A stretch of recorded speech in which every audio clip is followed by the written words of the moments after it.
Lors des dernières élections de 2013 au Mali, seules 14 femmes ont été élues députées à l'Assemblée nationale, c'est moins de 10%. Au niveau local, 11 femmes seulement ont été élues maires dans les 703 communes du pays et moins de 25% siègent aujourd'hui dans un conseil municipal. Le Mali se classe parmi les 10 plus mauvais élèves dans le monde au 168e rang. Pourquoi ? Jusqu'à la promulgation de la loi 052 en décembre 2015, il n'existait aucun texte de loi encourageant la représentation de la femme dans l'espace politique. Pour la première fois, les textes imposent 30% minimum de candidatures féminines sur les listes électorales des scrutins locaux et législatifs. Mais beaucoup d'entre elles craignent par la suite d'être déclassées après l'élection au profit de leurs homologues masculins. Sur le plan financier, leur manque d'autonomie les pénalise pour mener campagne.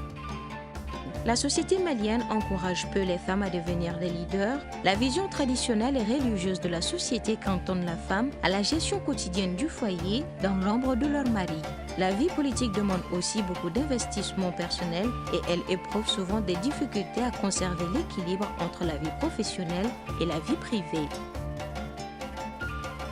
L'univers politique reste majoritairement masculin et n'encourage pas les femmes à s'enrôler dans les mouvements de base. Elles disposent donc de peu d'expérience et de formation pour affronter la vie publique et la gestion des dossiers.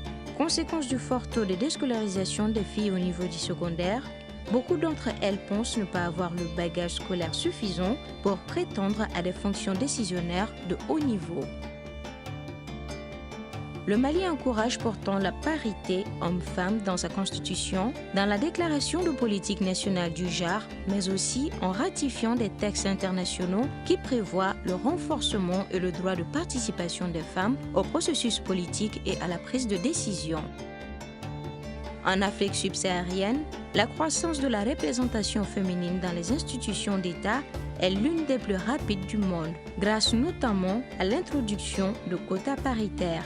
En 1960, les femmes ne représentaient que 1% des parlementaires. Elles représentent aujourd'hui 24% en moyenne, tout près des 28% des pays européens. Moi, je m'engage dans la vie citoyenne car je veux décider de mon avenir.